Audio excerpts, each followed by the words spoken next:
Welcome into another episode of Cyberly. I'm your host, Blythe Brumleve, and on this show, we talk about B2B marketing, the attention economy, and how it all fits into the world of logistics. And we got a good show for you today. So let me go ahead and set up the roadmap for today. First off, we're going to be talking about the problem with SEO strategy in freight.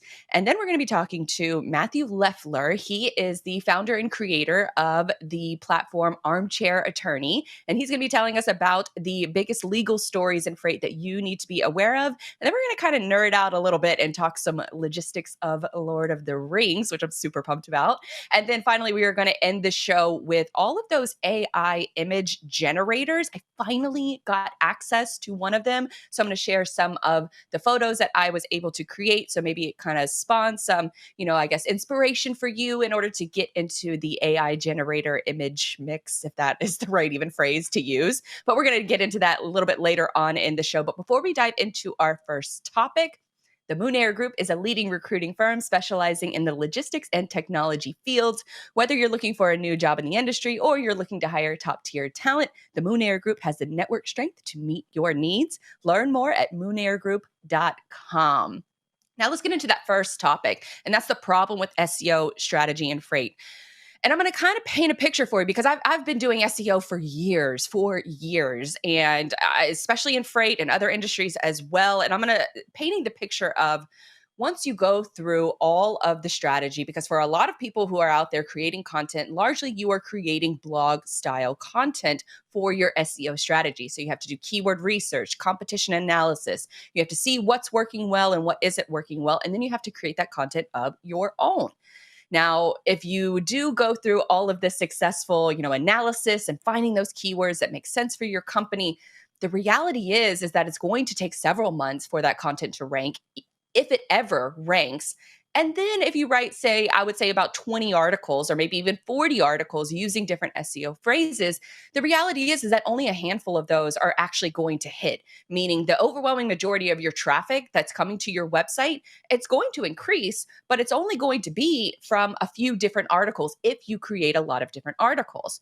And so what happens is that when that traffic comes to your site, for the most part, it's low intent traffic. They're coming there, those readers are coming to your site, they're looking for information. So there's only informational intent behind what they're coming to your site for. They come to your site and the overwhelming majority of them will leave. They will never come back. They will never subscribe. They will never ask for a quote. It's the smallest of smallest fraction amount of people that will actually do this or go through the conversion process of stumbling on your blog or stumbling on your website and then actually making that conversion. So we even covered in last week's show about the Logistics Marketing Advisor study that was just released. And part of that big study was that now how shippers, they polled 100 shippers and only 10% of those shippers are using internet search engines in order to find a carrier or a broker or a 3PL in order to use their services for their shipping needs. That is down 5% from 2 years ago. And so when you think about the fact that the majority of these people are low intent, they come to your site, they're probably not going to be doing much on your site. They're going to read the information, then they're going to leave. You couple it with this study, that's shown to drop down to 10% from 15% just a couple of years ago. And then you also couple that in with the dramatic rise in search engine use on TikTok, on Instagram, especially among younger demographics. The strategy of I'm going to create solely for Google is a flawed strategy, in my opinion. And I know a lot of content marketers out there are really hyper focused on organic SEO content, but what you're going to, a lot of times this content has already been created. So what do you do? Or you already have plans to make this content. So what do you do in order to sort of, salvage the work that you've already done and already created in order to maybe turn it into something positive? So here are my suggestions for what is eventually going to happen if it hasn't happened to your company already when it comes to organic SEO. Here are a few suggestions in order to turn that traffic into a secondary conversion. And what I mean by that is on your blog template itself, where you're writing the article, the text goes in a certain block of information. Below that article, you should be having different CTAs, call to actions. So you could ask the user to sign up for an email subscribe. You could ask the user to follow you on social media. That's what I mean by those secondary conversions. Ideally, you want everybody to come to your site and book a meeting, request a quote, book a demo. You want those high intent actions, those high intent conversions to happen on your site. But most likely with that traffic that's coming to your site, they're low intent. They're just looking for information. So you salvage that by adding these different components into your blog post template. Because if you add it into the blog post template itself, no matter if the article is old, if the article is, upcoming, then you're still going to have those same call to actions at the end of the post. In order, if you don't have an email newsletter, obviously you can't ask people to subscribe to your email. If you have social media, that's probably the best place to send that traffic. Another idea is to take other relevant content that you've already made on your site or have intentions to make and feature that at the end of the article. If you put yourself in the mind of the user that's coming to the site, what is the next thing that they need to know about, that they need to learn after they read that article that you are creating? So think about what that relevant next article should be. Maybe it's 2 or 3 different articles. Maybe you can package those together into an email series and ask a user to sign up for those so that way they get them emailed to them, periodically over the course of 3 or 4 days. Still, that user is looking for information. They're not ready to become a qualified sales lead. It's a qualified marketing lead, depending on what your metrics are, but it's not a lead that sales would want to pick up the phone and call. Now, with related to what you should do at the end of the blog post and those next step actions that people should take, you should also think about the fact that the majority of people, when they come to a site and it's a really long blog, they're probably not going to make it to the end. They're probably going to read a few different bullet points.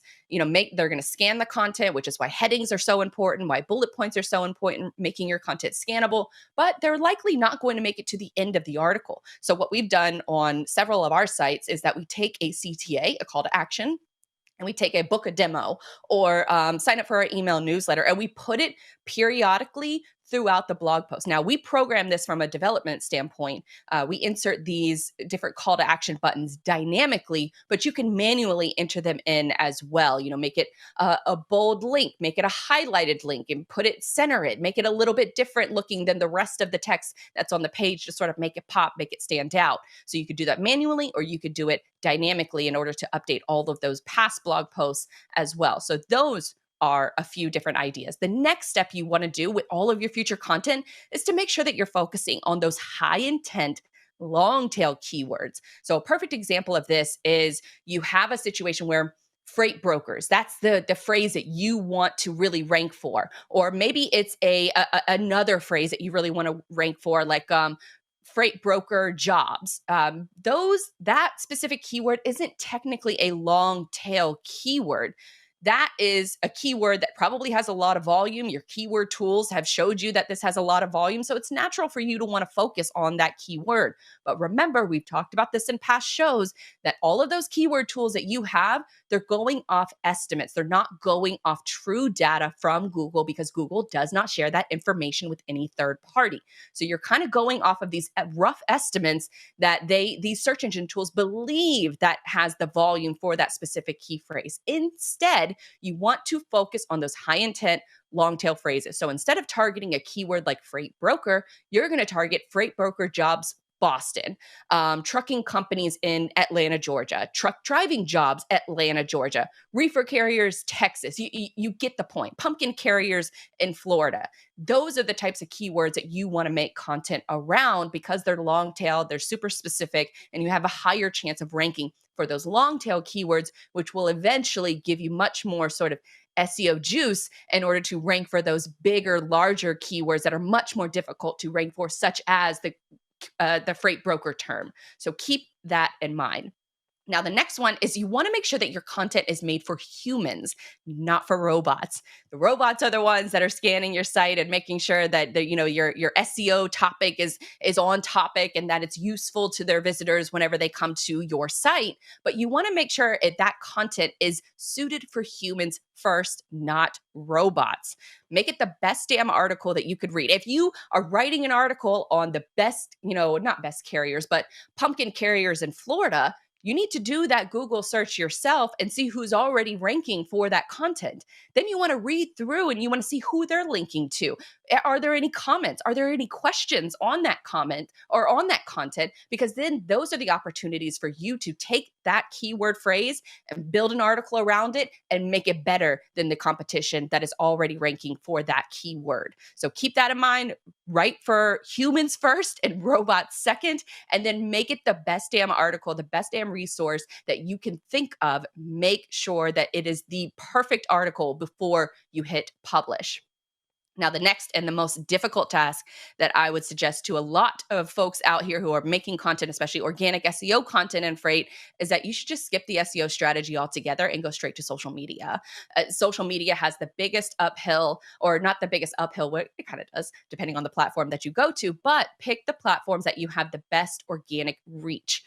Instagram right now is not a platform that has great organic reach. Neither is Facebook. The best platforms, social media wise, that have the best organic reach, meaning you don't have to pay for it, is LinkedIn, it's YouTube, it's TikTok. I would even go a little towards Twitter, but the shelf life of a tweet is only a couple minutes long. So with these other platforms like LinkedIn, the shelf life of your content could be weeks from the time that you publish it.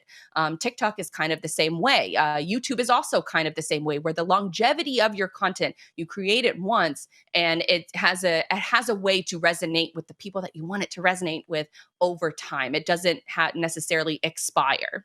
So pick that first. Now I would say for LinkedIn and Twitter, it's a little bit more, I guess, challenging to know what you're going to post about. So what I would suggest to do is to go to Flexport, just made this great 75 list of supply chain influencers to go and follow. If you're looking at the screen, it says 55, but they've since added on to it because once they published this article, they got a bunch of people that were, I guess, aggravated that they weren't on the list. So they went and updated the list with several more people. So I would start there and I would start following all of those accounts because Flexport is listing them for a reason. So go and follow those accounts first on Twitter and LinkedIn. Get a good feel for what's working and what isn't working. And then that way that will help fine tune your inspiration for posting content to those platforms. Now for TikTok inspiration, you can look at Rocket Shipping. We just had them on the show in the last couple of weeks. They were great. They have a great TikTok presence. Highly suggest going to give them a follow. Also Quality Carriers. There's another company on there, Ship My Carrier. Both of those, they show really great behind the scenes of a day in the life of a freight broker, the day in the life of a graphic designer, of the social media, all of those different roles. They show a behind the scenes aspect, which I really love. And then Ship Silo is another 3PL offering that is really good at TikTok. So if you want to look for good inspiration from the freight space, I would check out all of those in order to make sure that you kind of have a good feel of what's working and what isn't working. And then you can take all of those different nuggets of information and you can combine it all and create your own strategy that fits you and your business. So put someone in charge of posting all of that content every day.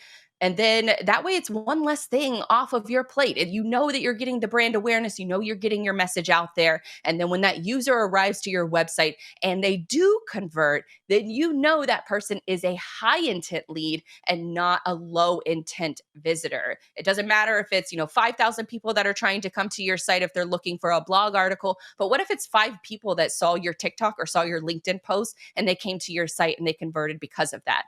I think we care a lot about vanity metrics and we don't care enough about the right metrics. So just make sure that you're optimizing your content, whether it's SEO or whether it's social media. Make sure that you are optimizing for the high intent users, for them to become aware of your brand. And then when they are ready to convert, when they're ready in that, that buy now mode, then they think of you, they pick up the phone, they send an email, they come to your website and convert and all that good stuff. So I think that those are really important distinctions for a lot of folks that are spending a lot of time and energy in organic SEO and might not be able to reap the rewards from that content. All right, I've kind of spewed on this for a lot. So let's go ahead and bring in our first guest. I'm really excited for this one. It's a guest that I have been wanting to have on for a while now, and the stars kind of aligned. So now we are getting Matthew Leffler up on the show. He is the founder and creator of Armchair Attorney. Welcome in, Matthew. Blythe, I am so excited to be here. Let me set the stage. The fellowship arrives at the gates of Mordor. It's silent, and they say, "Come forth," and they call the armies of Sauron to them, and no one answers. And then they hear the drums and the horns, and the gates open. And I'm going to read to you briefly one of my favorite scenes. At its head, there rode a tall and evil shape, mounted upon a black horse, if horse it was, for it was huge and hideous. And in the sockets of its eyes and in its nostrils there burned a flame. The rider was robed all in black, and black was his lofty helm. Yet this was no ring-wraith, but a living man. The lieutenant of the Tower of Barad-dûr he was, and his name is remembered in no tale, for he himself had forgotten it. And he said, "I am the mouth of Sauron." But it is told that he was a renegade, who came from the race of those that are named the Black Númenóreans. And he entered the service of the Dark Tower when it first rose again. And because of his cunning, he grew ever higher in the Lord's favor, and he learned great sorcery, and knew much of the mind of Sauron. And he was more cruel than any orc. Blythe, I'm so excited to be here. Thank you for having me on the program. Well, I think let's just shut it all down because, I mean, the show can only go downhill from here. That was probably the greatest intro that we've ever had on the show. So thank you for that, Matthew. We set it up. We get going. It's going to go only better, everybody. Only better. Get excited.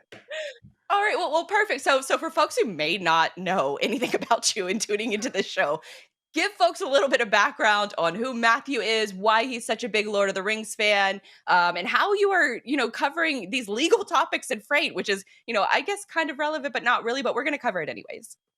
Yeah, the key here is that I am one of the people not included on Flexport's list. And I think that's probably the most important thing everyone should know. No, I kid. No, I've been in supply chain and not yet. There you go. I appreciate that. I've been in supply chain for over a decade now. My father was a roadway guy back in 1976. I love the supply chain. There's nothing harder to do than safely delivering freight on time and undamaged. And in supply chain, you can't opt out of it. As Jason Miller calls it, it's a supply web. It's all the things.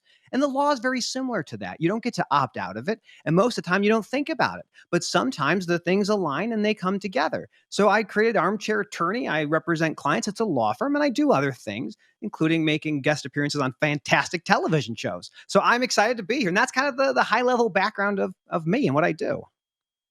So what was sort of the catalyst? Because you are starting your own, Armchair Attorney. I know you kind of had that brand kind of sitting there for a while. Were you practicing law before and just decided that, this is, I think you describe it as a boutique style law firm. So I guess kind of break that down of what that all entails.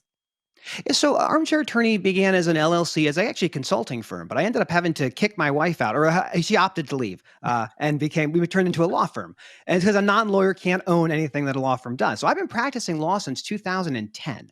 I represented trucking companies in private practice and the insurance companies that represented those trucking companies. I went in-house for a period of time, and so I was a general counsel for a trucking maintenance and repair firm. So I've always been touching the law side of the business. We actually had a company in 2018. We sold it, and I went on to work at that surviving entity, but not in a legal capacity. And so I did that. When I left them after a year and a half, I had a non-competition agreement. And so I had to figure out something else to do. So I got into software, and I did software for a little bit. And then I got back into the law practice, helping clients understand and address legal situations. Well, you kind of just set it up right for me for my next question, because we wanted to talk about some of the biggest, legal issues that are going on in freight. On the marketing side of things, I feel like I have so much news to keep up with, both on the freight side and the marketing side, in order to, make great content. But then on your end of things, you're focusing on the legal aspect of it. So you just mentioned the non-competes. What is, I guess, sort of the ethos of what's going on in the freight space with non-competes? Because there's kind of a movement going on right now. Yeah, so there's a new movement called endnoncompetes.com. You can find out more about it by going to endnoncompetes.com. And what this whole movement is about is that we use non-competition agreements and non-solicitation agreements and post-employment restrictive covenants. That's like the legal term.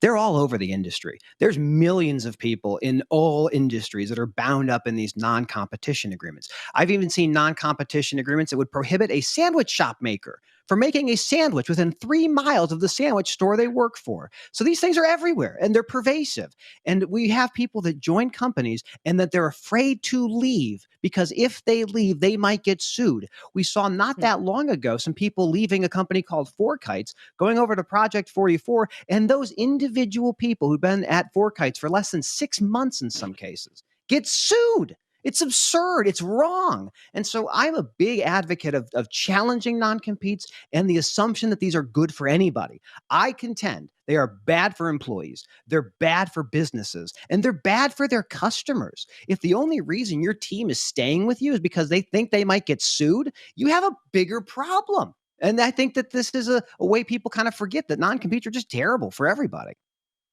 What is I guess, the motivation of providing them? Just for keeping your employees locked in and not able to go anywhere? Is that, I guess, the main motivation? It's bad legal advice, in my opinion. What happens with Mm. someone with a non-compete is they say, look, I have a retention problem. These people keep quitting and they take my customers. And how can I solve it? Well, how about we lock them into a contract that says if they try to leave, you'll sue them? Oh, that seems like a great solution. Let's do that. So it becomes this kind of like panacea that everyone starts putting them in place, not realizing ultimately that they're bad for everybody. And so what ends up happening is the HR team says, well, this is just what you have to sign to work with us. You sign the non-competition agreement, and there's 3 variables for non-competition agreements. They really go in this kind of category. How long do they last? How wide do they go? And what is the thing they stop you from doing? This idea of what is the business? And oftentimes you're not paid money for these non-competition agreements. I use the analogy as if you were dating somebody and that person says, you know what? I think we should see other people. And you go, okay, well, that's fine. We don't really work out. And they come back and say, before we call it quits, you can't date anyone else at all like me. I mean, that's absurd. It's insane. And it's insane that we have them all over the place in everybody's HR team. It's just terrible. So what would you say, I guess, to an employee that is excited to take a job and they go to a new employment and they jump through all the hoops in order to get hired, and then they find out the non-compete is just slapped on the desk and they're kind of feel forced to sign it? What kind of advice would you give to an employee that finds himself in that experience? This is the most common advice I typically give. And this is not meant to be legal advice, but this is just good advice in general. Always consult a lawyer. When you're looking to take on a new role, the first thing you want to do is say, okay, well, how much does the role pay? And number 2, are there other things that I have to sign in order to be part of your team? Find out as early as you can. Do you have to sign any of these, what I call, again, the post-employment restrictive covenants, these non-compete, non-solicits? If they say yes, you say, can I get copies of them before we have the next round of interviews? Like, I want to just see what these documents are. Even if you don't get them before the interviews take place, you want to get copies of anything. If you're provided with time to review these things, you want to ask minimum for a weekend. Generally speaking, you want at least a week to take the time and read about how long does it go? Where does it apply? Is it just my city? Is it my state? Is it the country? Is it the world? And then what is it that I can't do? And this is the key for everybody who's in that situation. Negotiate. If you're in the freight brokering business, you know how to negotiate. Everything is negotiable. You say, I don't like this being 2 years. If I have to sign it, how about we make it 6 months and you pay me 20 grand? You can negotiate every single aspect of these documents, and you have to do it. Are there any parts of non-competes that are acceptable? Like you just mentioned maybe a 6-month term that's applied to it. Is there like a ballpark, I guess, okay sort of contract that is okay to sign as an employee, or are they just all bad? They're not all bad. Actually, in my opinion, they're all in some levels good. I mean, contracts are really important, and we want people to have contracts they understand. In selling a business, you're going to have a non-competition agreement. That's reasonable, but you're paid for that. Non-competition agreements that don't have what we call separate consideration. That means I pay you money for the separate agreement. They should all have separate consideration.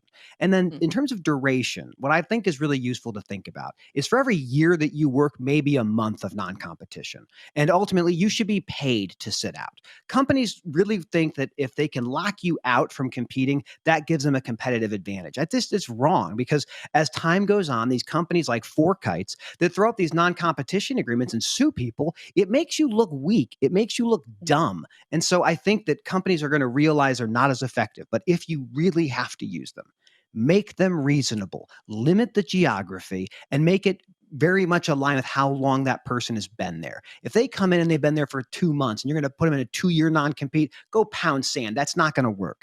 Give them a pathway of for every year, here's a month, something like that. So there are terms when these things are okay. But for everyone who signed these things, understand you're probably bound by them. You might not think that they're enforceable. You may not want to have to enforce it, but they're probably going to be enforceable in many jurisdictions. So this is just the nature of these documents. Now, another big issue that I keep hearing about, and I don't know all of the nuances to it, but AB5, which is the ruling I believe that was created in California. I'll just let you sort of break it down. Yeah. What do we need to know about AB5 and how does it affect the freight industry? That's a really good question. I think we're going to find that it's not as frightening as we think it is. So let's just back up for a second. AB 5 is a statute that has to deal with how employees are classified. Are they employees? Are they independent contractors? And it's a 3-part test. What I like to use as the analogy, and we talk about space a little bit by doing this, is what is a planet? Well, a planet is something that orbits a star. It has to have hydrostatic equilibrium. It has to be a ball, a sphere. It has to clear its orbital path. Those 3 elements is the test that says, okay, this object is actually a planet or it's actually a dwarf planet. ABC test under AB5 is very similar. It looks at 3 different factors as to whether or not somebody is an employee or they're an independent contractor. The statute itself assumes that the person who's being looked at is actually an employee. So they start with the presumption, this person is probably an employee. You need to prove to me that they're not an employee. Now, the big thing about AB5 is it's a codification. So there was a case, an actual Supreme Court case in the state of California that established the ABC test for California back in 2018. So this isn't a new law necessarily. It's a codification, the taking of the law from the Supreme Court of California and making that into a statute. But even before this, back in 1989, California had the common law of how you identify a contractor from an employee. And to talk a little bit more about that ABC test, 20 states use it. So it's not like it's some weird aberration that no one's ever heard about. What you hear a lot is people saying, well, AB5 is going to put 70,000 independent contractors out of business. That's probably not true. It probably means if you were to take it as it's outlined, there's 70,000 people that are truck drivers that have been misclassified as independents when they're actually employees. In the state of California, they estimate over 1 million people are actually employees when they're being told that they're independent contractors. There's a ton of liability at stake, and there's a ton of compliance issues you have to have if you're outsourcing certain critical functions of your business. But that's in a nutshell what AB5 is. It is a test that establishes whether someone is an independent contractor or they're an employee. And if they're an employee and you've misclassified them, you are going to have to pay some things like back wages. You'll have to pay workers' compensation, unemployment, a whole lot of things on top of additional fines. So it's a very interesting law. It's very worth us paying attention to, but it's also worth understanding. It's not that different than what it was before. What about to play devil's advocate for a minute? What happens on, I say the owner operator side of things? Because I think that that's the biggest argument that I've been hearing coming out of it is that these owner operators, they want to be able to choose, which companies that they work for. They want to be able to choose whether they drive into California or not based on this law and how it affects them. Mhm. What is the relationship, I guess, like with the owner operators? And can they still operate how they want to if they're living in the state of Florida? Or not Florida, but California? That's a great question. That's a great question. So I'm an independent contractor. I have my own trucking business. I want to remain independent. What's going to happen is no one's going to come bother me. No one's going to bother me. What will likely happen is if I decide I want to actually figure out, am I an employer or am I an independent contractor? You look at the test. So a driver who has one client, who only goes to one route, who is told exclusively where you're going to go and what you're going to do, that might likely be an employee.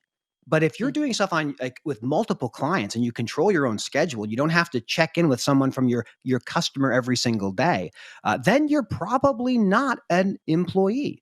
The thing that we run into, and this is very common in the drayage business, is that you have someone who's told you're an independent contractor. You go from this place to that place every single day, 5 times a day. That's what your job is. And if you get stopped in traffic, that doesn't impact me because I'm paying you a flat rate to make those moves. I'm not paying you an hourly wage to go move this stuff. But when you look back and say, okay, well, let's take a look at that test. What are you actually doing every day? it looks a lot more like this is an employee, not a contractor. So if you want to be an independent contractor, you absolutely can. My advice to everybody, again, not legal advice, get your own lawyer, but have a separate business. Have all the recommendations, all the things and certifications and insurance that you need to run a company. And you're still going to be an independent contractor. Keep in mind, every Amazon driver, every FedEx ground driver coming to your home is a contractor. They're not employees of FedEx. And these guys have been dealing with classification issues for decades, at least in the case of FedEx ground. So again, I do think that there might be some people who have been calling themselves independent contractors when they're probably not. But if they want to be independent contractors or independent drivers or owner operators, absolutely. There's one last thing I'll mention on this is one of the ways of the tactics to address this is to take those owner operators who have only one client, turn them into W-2s underneath that hiring entity, and then have that hiring entity lease the truck from that owner operator. And that is a normal path. It's one of the ways you can deal with this liability. And I think that that's all really great points because I see, a lot of drivers basically saying they're never going to California again after this ruling. And so it's one side of the pendulum and then the other side, more of the rational side of things, I guess. And so you bring it together nicely for us. So appreciate that breakdown, which I imagine that a lot of topics like this are being covered by yourself, by, your YouTube channel, your social media presence, things like that. When did you make what was the catalyst for you deciding to jump into the content marketing game, especially in this industry? So I was working at a trailer sharing company, and my team leader had already spent all of our marketing budget. And so I said, well, how about I just do interviews with people? I'll call my friends up, we'll put it on Zoom, and I'll just call them and we'll have a conversation. And it was so effective in communicating the values that I wanted to communicate that I realized there is an untapped market and some sort of creative performance art sort of thing. And so after I left that role, I knew that there was this unmet need of certain types of content creation. And law became one of these areas that I found really interesting because there's so many things we don't know about. And we read about a headline, we say, well, that's really strange. How could that be possible? And I try to step back and go, okay, let's take a look at the documents. Let's walk through what's being talked about. And hopefully the audience can come away and go, that actually provided value to me. That I learned something that I didn't know.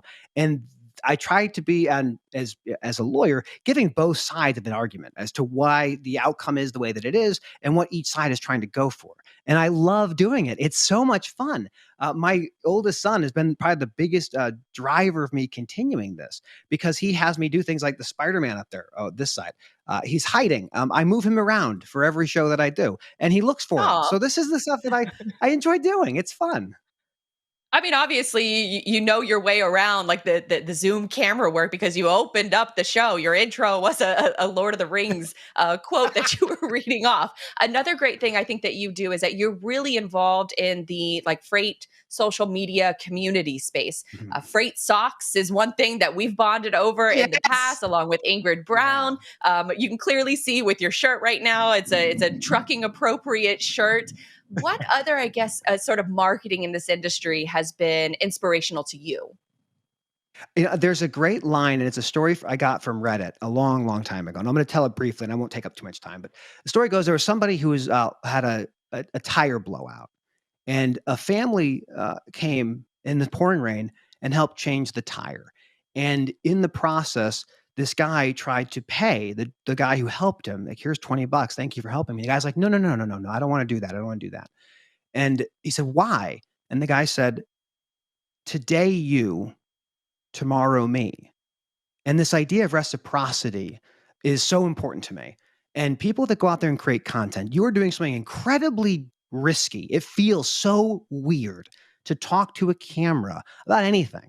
Making a post, drafting something, engaging, there's this uncomfortableness that goes along with that.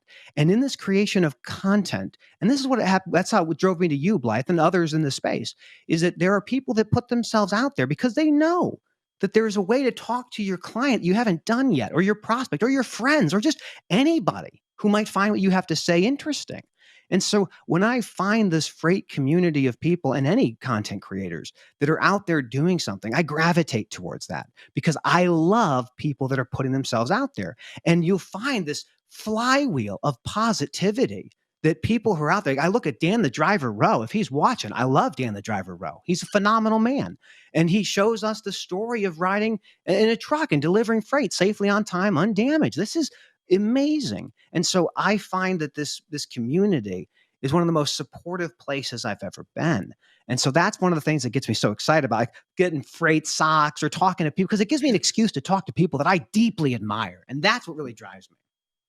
And as a Floridian, I haven't been able to wear as many of the freight socks, but when it gets cold in, say, like November, I think it's like November, December, when it gets cold to a Floridian, which is anything under 70 degrees, I cannot wait to rock them, because I think I have like 20 pairs now of just truck socks. So it's incredible that sort of, I guess, the movement that like you and Ingrid that have all, shared those stories about. Oh, you're part of this movement, Blythe. You're one of the catalysts. You're one of the founders. Don't even give yourself credit. Well, I will when I can actually wear them, because then I'll be showing them off a lot more. It's too hot to be wearing socks in Florida right now. Now you're so positive with your content, and one of the stories that really struck with me, because I'm not a religious person. I see myself as sort of a spiritual person. I love studying, religion and, human civilization. I love that aspect of it. But one thing that really stood out to me is your positivity when you talk about your faith, especially the story that you told on Trey's podcast, Standing Out, about how you got baptized as an adult. How do you think, a strong faith helps you run your business, create content? How do you think it helps you in your daily life? I'm not young enough to know everything anymore. So I was raised Catholic. I went to school, Sunday school, until I was 13, but I never really found a place in faith. And as I've gotten older, I realized that I've had so many blessings. And where do I direct that gratitude for the things that I have? And that's kind of the story of the baptism. I have been so blessed with so many things. And what faith has done for me more than anything is, I think about like my toddler walking into a pool, and I'm right behind him. And as he's walking, he might feel like he might stumble or fall, but he knows his father is behind him, guiding and protecting him. And that is honestly how I feel, that I do feel that I have something behind me that is keeping me safe and keeping me on the right path. And I don't know where I'm going. I don't know where the destination is, but I'm very happily and joyfully walking that path. And it does help. It does help to think about the things you can't control and how you understand those stresses and how you find joy in hardship. And so that's kind of been my story of coming to faith. And that community has been so instrumental in my own positivity, my own well-being, and it has been really helpful. And so I'm very happy to share my story of being baptized and having my children in the room when I was baptized, having my neighbors who prayed for me. That's one of the beautiful things about faith, is there are people that will pray for you. They'll think about you and they'll hope for good things for you. And those is just, it's really important, really moving for me.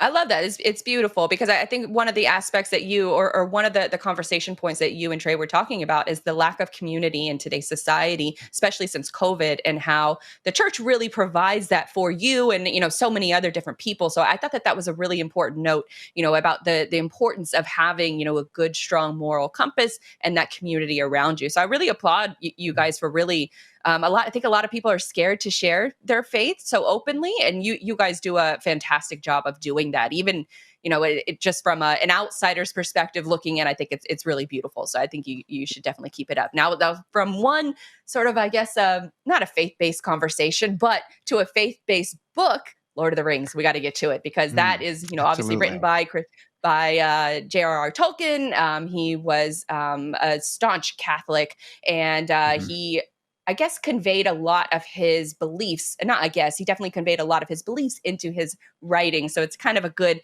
sort of a segue to get to this topic about the logistics of Lord of the Rings. And we were going back and forth on LinkedIn about our favorite sort of transportation options about Lord of the Rings. And I'm going to bring up a couple of my favorite. This first one is how long did Frodo and Sam walk? Which is insane to think about, because they took this map, these creators, they took this map and they overlaid how long Sam and Frodo, which are two hobbits from the show, and they walked from the Shire over to Mordor. And if you're looking at the screen right now, what I think is hilarious about this map is that Mordor is actually in my neck of the woods in Jacksonville, Florida. So are you surprised by that? I did not design this, by the way. This image has been floating around the internet for quite some time, and I just think it's kind of funny that Mordor is actually in the state of Florida. I don't, I guess read into that of what you will, but couple little logistics facts from that. It took about 13 months, 1,500 miles, and 8 miles a day on foot. But then, there was another commenter on this thread. We found this on Reddit, and they said, well, actually, they pushed up their glasses as they were saying this, that they were in Rivendell and Lothlorien for about 2 months. So in reality, Sam and Frodo averaged about 14 or 15 miles per day with their travel. So it likely took a little bit of a shorter time versus, some of these other modes of transportation. And speaking of other modes of transportation, tell me why this common argument that people make about Lord of the Rings of why just Sam and Frodo couldn't even use the eagles to fly to Mordor. That's a great question. And it's been debated, hotly debated for very long, decades probably. A couple things. There is an aura of fear that surrounds the Drakes and the Nazgul. And it's hard to say whether the Eagles would have been immune to that aura of fear. The other thing is Sauron and the Tower at Barad-dûr, they're able to sense a lot of stuff, including in some cases where that ring is. So keep in mind, Sauron is always watching those eagles. Those are enemies from a long time ago, thousands of years. They know about that. If they saw a bunch of birds flying in to their capital city, they're going to blast them out of the sky. It's just not going to work. Now, there's people say, well, when Gandalf was falling down after defeating or about to battle the Balrog in Moria, that maybe, or Durin's Bane, that when he said, fly, you fools, you fly with the eagles, that's the solution. That's probably not true either. So I do think the eagles have a really good case to be made about being very effective, but I will use the same idea of Glorfindel. So there's a whole story. People say, why didn't Glorfindel, who is this incredibly powerful reincarnated elf who saw the original trees of Valinor, that's a big deal. Why didn't he go to freaking Mordor? Well, because Sauron can see his aura. This is a secret mission. This is a clandestine adventure. This is not trying to make it all excited and flashy. This is hiding and stealth. So I think the same reason why Glorfindel's not going on that journey is the same reason you're not using eagles to go to Mordor. And it's also the reason why the hobbits were chosen in order to sneak into Mordor, because they have those sneaky skills. And also the eagles are their own species. You can't just command them at will. They have their own sort of governance and their own, I guess, board of directors that make these decisions on what conflicts they're going to get involved in and what conflicts they're not. They're neutral, exactly. The reason why they helped Gandalf was because Gandalf was friends with the king of them. He's like, hey, I'm on the top of Isengard. Can you give me a hand? Like, yeah, sure, I'll send someone over. We'll pick you up. Now speaking of, I guess the animal realm of Lord of the Rings, there's a couple other ones that I wanted to sort of shout out. Bill the Pony, he's one of my favorites, as far as, Sam, that's who he rode for the majority of the time before they got to, what was the doors of not Minas Tirith. Help me out here, Matthew. Where did they get to? Is the dwarves? Moria, that's where it is. Oh my! So he says goodbye. Yeah, Moria. So it's in Moria where he says goodbye to Bill the Pony. And we, of course, cannot mention, horses without mentioning Shadowfax. He is the lord of all horses. And that was the one that Gandalf rode during the movie series. You can kind of see an image of him on the screen right now. Another fun note that I wanted to bring up is Viggo Mortensen. His horse that he rode throughout the movie, he ended up, after the movie was done being shot, he actually adopted his horse and took him home to his own, I guess, sort of ranch area. And then he also bought the stunt double's horse for his stunt double. And so they were able to sort of retire with the rest of the or some of the Lord of the Rings cast. One of the great things about Shadowfax is Shadowfax is immune to the fear of the Nazgul. So Shadowfax, what makes Shadowfax so cool is that Shadowfax is not terrified by a bunch of Nazgul on top of a Drake. They're not scared of that. That is amazing. And then back to our good buddy Bill the Pony. Gandalf actually told him words of these were guarding and guiding words. So Bill the Pony survives. He gets back. So it's incredible that you get to see these wonderful animals. I'm a big fan. I heard Viggo broke his toe. Did you hear about that? Oh, Jesus. That is sort of like the Lord of the Rings, like the meme. Every time it comes up on a movie, you're the first one to sort of shout it out to anybody who is in ear's distance of you, that that little fact We're of when a good he kicks team, Blythe. the helmet, he actually breaks his toe. But then he breaks his toe, and the scream that he lets out, it's a real scream because he actually broke his toe, for the people Right. who may not know that if you've been living under a rock. Now, a couple more that I wanted to give a shout out to is sailing into the west. That's another mode of transportation within Lord of the Rings. Sailing into the west is sailing into the undying lands, I believe, of Valinor. And so that's sort of at the end of Return of the King, where you see all of the, Gandalf and Sam, and I think Shadowfax was on that ship as well. And so they were able to sail off into the west, being ring bearers for all of them. While you can see in this little image, the three little hobbits that are left behind, which includes Sari, Mary, and Pip. It's not Sammy, but Sam, Mary, and Pip. And so for the next one, I think you had a few ideas for some of your favorites. Let's just talk about Valinor for a second before we get to the next one. So I want to talk about Valinor just for a moment. So we have this new series coming out on Amazon. It's about the Second Age. Second Age is interesting.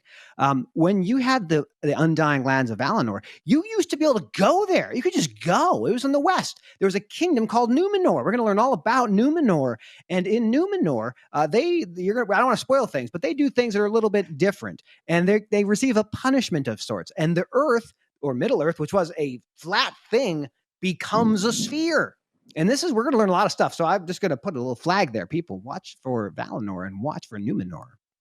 I think for people, especially Lord of the Rings fans, they've been waiting a long time to see some of those locations from the Second Age come to life. So I hope, my hope is that Amazon does that part of it justice, that they respect the lore when it comes to, places like Numenor and Valinor and all that sort of legendarium that I think a lot of fans are really anxious to see. Now, you had a couple of them that we'll get to them pretty quickly.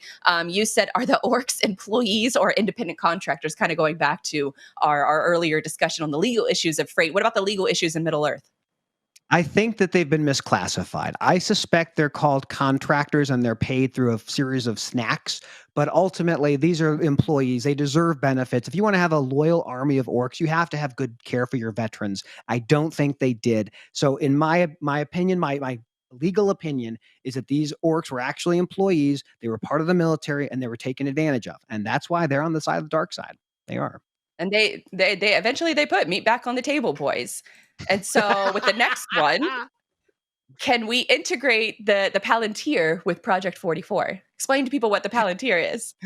So you have these things. So first of all, who made these things? Feanor did. Like, okay, everybody, when you're done with this conversation with me and Blythe, go look up Feanor. That is, Feanor is awesome.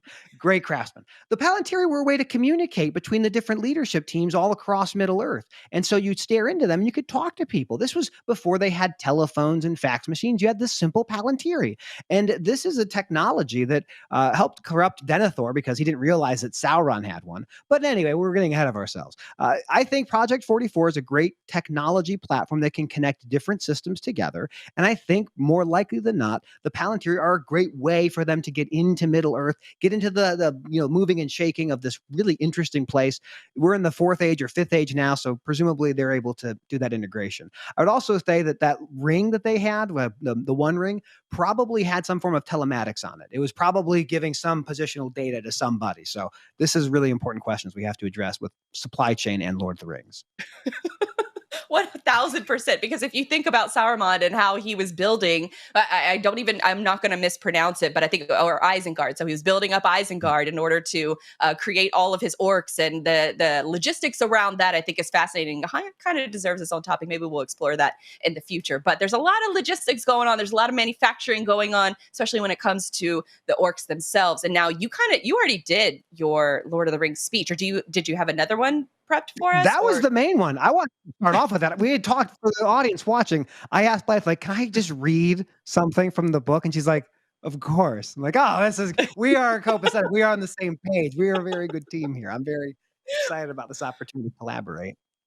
1000%. And so a final question for all of the nerds out there. We are being gifted with a plethora of content that's coming up in the next few weeks. We have House of Dragon, Game of Thrones that comes out this Sunday. We have Rings of Power, Lord of the Rings, that's coming out in just a couple weeks. I believe it's September 2nd. It's that Labor Day weekend. But that's coming out on that Friday of Labor Day weekend, I believe. Then we also have Andor, which is a new Star Wars show that looks really good. It's not a show that a lot of people asked for, but it looks like it's going to actually be really good. We also have She-Hulk. We have a couple other shows that are all releasing within sort of a few weeks of each other. So which one are you the most excited about? One ring to rule them all, one ring to find them. One ring to bring them all, and in the darkness bind them. Rings of Power is going to be amazing for a couple reasons. One, we get to meet Celebrimbor, who is the craftsman of these amazing rings, the ones for the elves, the ones for the dwarves, the ones for the humans. And he's a descendant of Feanor. I love Feanor. I'm excited for that. I am excited for She-Hulk. So the guy who played Matt Murdock in the Netflix Daredevil show, he's coming back. Many of our listeners or watchers have seen Harvey Birdman, Attorney at Law. If you haven't, Stephen Colbert was on that program. Amazing show. I'm hoping that She-Hulk becomes our version for this generation of Harvey Birdman. So those are my two I'm most excited about. I'll watch them all probably. I was going to say, you're not a House of Dragon, Game of Thrones fan at all? I am. I just, season 8 was so bad. Like, I have no faith in what this is going to be. I have no faith. They're going to build up some super bad villain and just erase them. It's just absurd.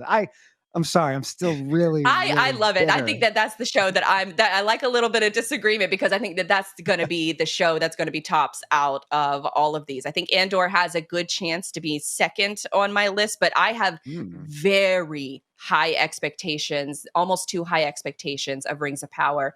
And I hate the way that they have portrayed Galadriel so far. That is my major sticking point, because she's one of my favorite characters of all time. She's amazing. She's really powerful. Her character is amazing, but not how Amazon is portraying her. I have major beef with how they're portraying her. Her hair looks raggedy all the time when her hair is supposed to be a resemblance of the two trees. I have a major qualms with turning her into a sword-wielding warrior princess. Can't stand it. But for the rest of the show, I'm definitely looking forward to it. Would you think, and I don't know how people can communicate with us, maybe send me and Blythe messages on the different social media platforms that you know of us.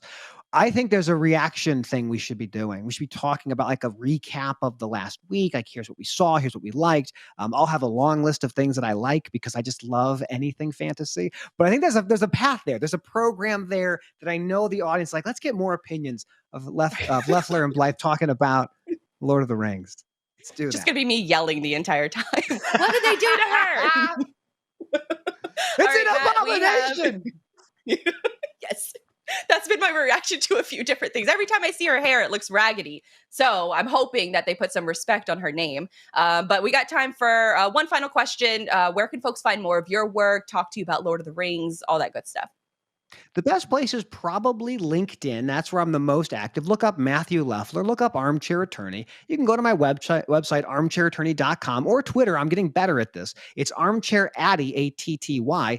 A-T-T-Y is the abbreviation for the word attorney, and that's how I could fit the whole thing in. That's probably the most effective way to communicate with me, and I appreciate the opportunity to come here and talk to you, Blythe. I'm a huge fan. Thank you so much. I think this is one of my most favorite interviews ever. Get to talk freight and legal stuff, and then also get to talk Lord of the Rings. So appreciate you coming on the show. We'll have to do this again in the future. Maybe have some, sort of, I guess, the freight world breakdown of the new Rings of Power show. So thank you again, Matthew. My pleasure. Thank you so much. Awesome. Well, that was a super fun interview. I hope you guys enjoyed that as much as I did. Before we get to our final topic, we got a few minutes left. Want to boost your bottom line? Start with hiring the right talent. The Moon Air Group is a leading recruiting firm that specializes in identifying the top logistics and technology talent. Take the first step towards growing your business by visiting moonairgroup.com. Now, I kind of alluded to this in the earlier show notes or show, sort of rundown roadmap, but we've talked before about AI and marketing. You have video talent, you have copy that you can actually have artificial intelligence create this kind of content for you, both in the written word, audio versions, and video versions. They're kind of scary on one side, but then on the flip side, they're actually really kind of encouraging, especially for the small to one-person marketing teams out there. I have been trying to get access to one of these tools called Dolly. It's been around for a while now, but it's invite only. So I've used like 3 different email addresses in order to get it. I still haven't been approved, but there's 2 different platforms now that exist that can allow you to sort of experiment and check out how to use it. One of them is on TikTok. Now, I created a TikTok video. You can go to TikTok in order to watch that video. We don't necessarily have enough time to show it for this one, but you essentially, it's text input. you type in what you want it to say. And I use different phrases like trucking companies from all around the world, trucking companies in India.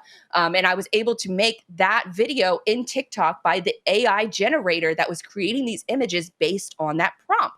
Now there's another company that is sort of newer to the mix as well. It's called Midjourney. And I was able to actually create independent images that I could save to my computer and save to my profile in order to look back on later on. And so they're kind of like, if you're watching on the, or if you're listening to this and you're not watching, they're kind of like abstract watercolor paintings. And so for some of these different images, what you're seeing is a kind of the attempt from the user or from the platform in order to avoid, realistic looking fakes from hitting the market. But what you're looking at are these different phrases that are being inputted into the AI. So India trucking companies, and the AI generator spits out a few different images. If you keep scrolling down, you can see more of, the evolution of trucking companies in South America, trade wars, the future of global supply chain. I think the last one that I shared on my Twitter feed is that semi-truck driving down a Florida coastline. I got only a certain amount of credits before